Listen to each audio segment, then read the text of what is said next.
When peace talks stalled between Pakistan's government and the Tehreek-e-Taliban Pakistan, or TTP, security officials worried there could be a spike in violence in Karachi.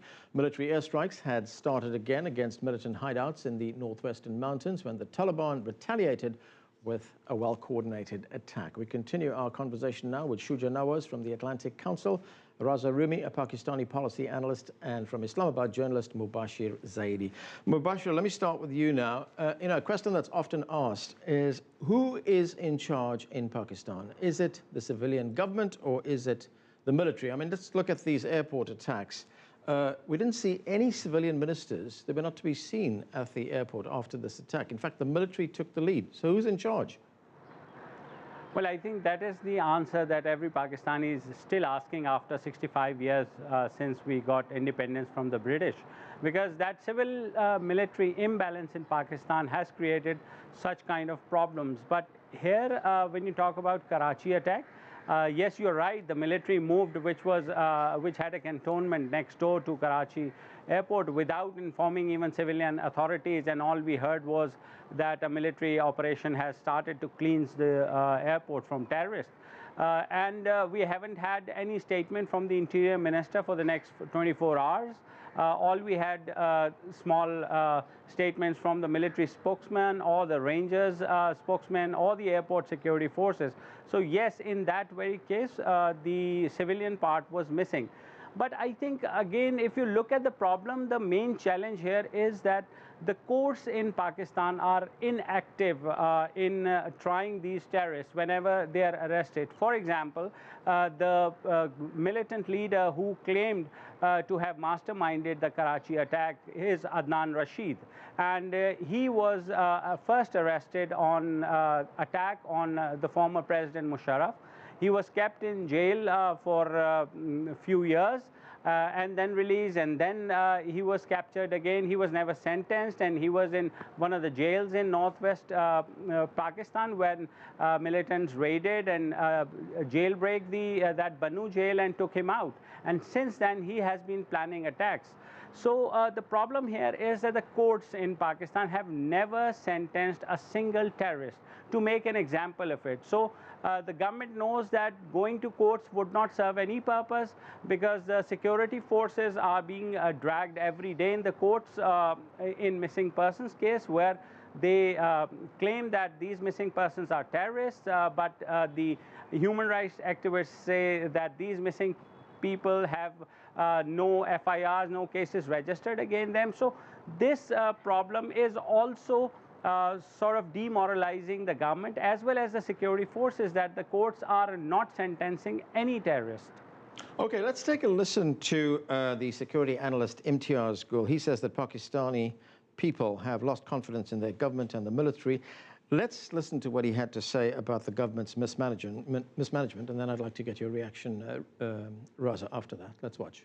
Lack of vision, lack of action by successive governments, starting from the dramatic events of 9/11, have led Pakistan into this situation in which the government and the bureaucracy as well as the army seem clueless.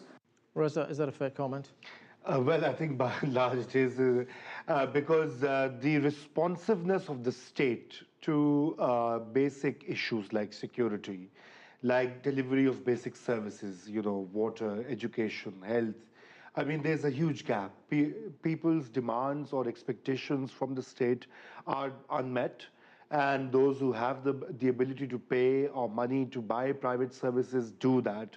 But a large number of Pakistanis are feeling excluded from the kind of state responsibility that ought to be there. Right, and Shuja, you alluded to that this is a much bigger problem. It's a long-term project, though, if one's going to address the socio-economic condition that leads to the terrorism. It is, and politicians particularly tend to have very short time horizons. Yeah. Their time horizons are restricted by the next election cycle. It's a pity that you have a very strong civil government in Pakistan at the moment, strong in terms of parliamentary seats, but they didn't take the 14 years that they were out of power at the center to prepare a plan so that they could hit the ground running. Interestingly, the first year that the government has just completed in office, They made some moves on the economy, on the energy front, which are still incomplete, but not one single piece of legislation was passed in Parliament. And alluding to the point that Mubashir was making, the court system, the laws need to be updated to take into account proper forensics, presentation of evidence, so that the judges can actually convict people. That's not being done. Even when the military complained that they were catching people in previous operations, handing them over to the civilians, they were being released within a matter of days. Is the judiciary independent? Reasonably at the upper level, but at the lower level, the judiciary is extremely scared, not protected, and doesn't have the tools before them, the laws that allow them to convict people. Raza, here's one other response to what happened at the airport. The United States got back in the fight. It unleashed drone strikes in Pakistan, 10 people killed, according to the Reuters news agency. First, the government said, well, the United States got the express approval, that was the quote that was used, express approval of the Pakistani government to conduct these strikes.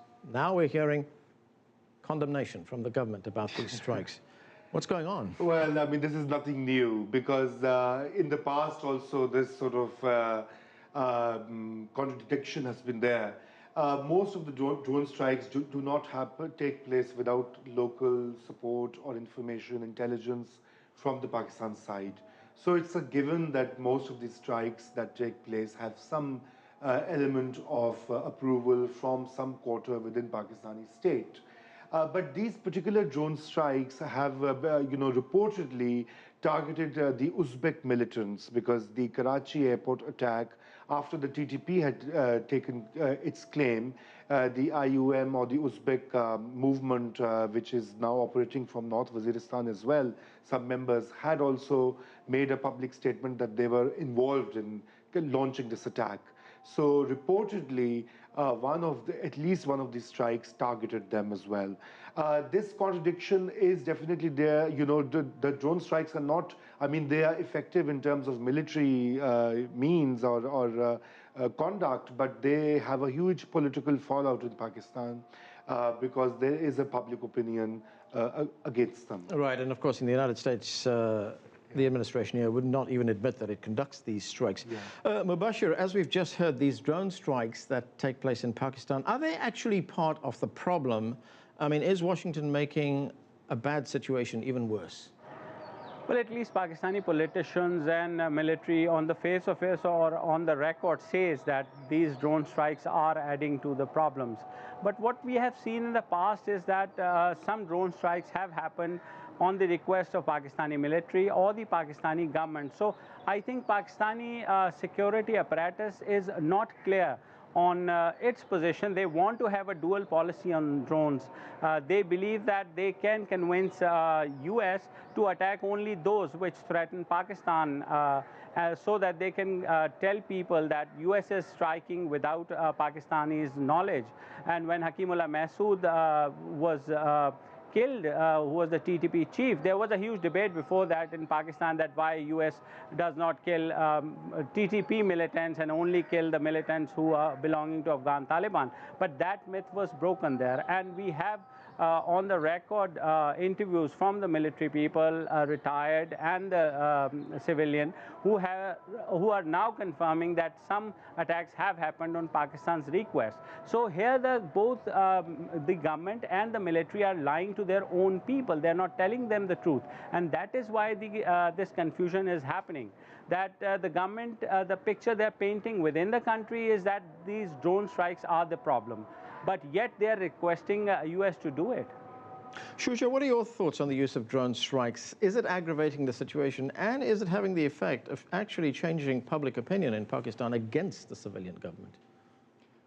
It is aggravating the situation, and the government is as complicit in creating that situation. The government's ambivalence on drone strikes, and not just this government, the previous government too, and before that, the military government of President Musharraf. Everyone's been complicit in this. It's a shadow play where they wanted attacks, as was shown in the WikiLeaks exposures. They were talking to the US ambassador and saying that they wanted more attacks. And yet, for the public, they were complaining that this was an invasion of sovereignty. Now, the truth is the United States is not willing to share intel with Pakistan because they believe that the Pakistanis would leak it at the lower levels to the people on the ground. But I have another question, which is that the drone strikes are only effective up to a certain extent. And that's the presence of senior leadership of these groups in the border region. Much of the senior leadership is smart enough not to live in Fatah. They would live on the outskirts of Abbottabad or Islamabad or in Karachi and Faisalabad and Lahore rather than in Fatah or in Quetta rather than in Fatah, because then they're outside the range of surveillance and drone strikes. So I'm not quite sure that the drones are the answer. In any case, they will cease to exist as a weapon of choice for the coalition forces within the next year, once the drawdown starts occurring. So I'm not sure that's a big issue at this point. The big issue in Pakistan still remains, what is the strategy, what's the aim, and is the government and the military on the same page? Are they together, and can they explain to the people of Pakistan what their aim is? If they can't do that, then I'm afraid they'll be on the back foot constantly. Okay, I want to get to one other issue. We're running out of time here, and I want to go to Mubashir for that. Mubashir, you are a journalist in Pakistan. How safe is it to be a journalist in Pakistan? Or how dangerous, should I say, is it? Well, I would say it is as dangerous as it is in Syria or Iraq or any conflict zone or in Afghanistan. But the good thing here is that we have been used to living in these kind of situations. And my brother and colleague, Raza Rumi, had faced it in a hard way. And I'm lucky to be alive to be speaking to you here. But then, as journalists, we believe it is our job to inform the people about what is happening. For that, yes, we put our lives in danger. We don't have job securities. We don't have life insurances in many of the channels and newspapers. But yet, they do it by risking their lives. Raza, you had a close shave? Oh, well, yes, indeed, about two months ago, and that's why I'm visiting here, trying to escape more bullets. Very quickly, what happened? Oh, well, you know, it was basically a militant group linked to the TTP who tried to kill me, and in the process, they ended up killing my driver. I was lucky that I survived because I ducked under on the floor of the car. So it was a close call. It was a close call. Gentlemen, thanks to all of you for joining us.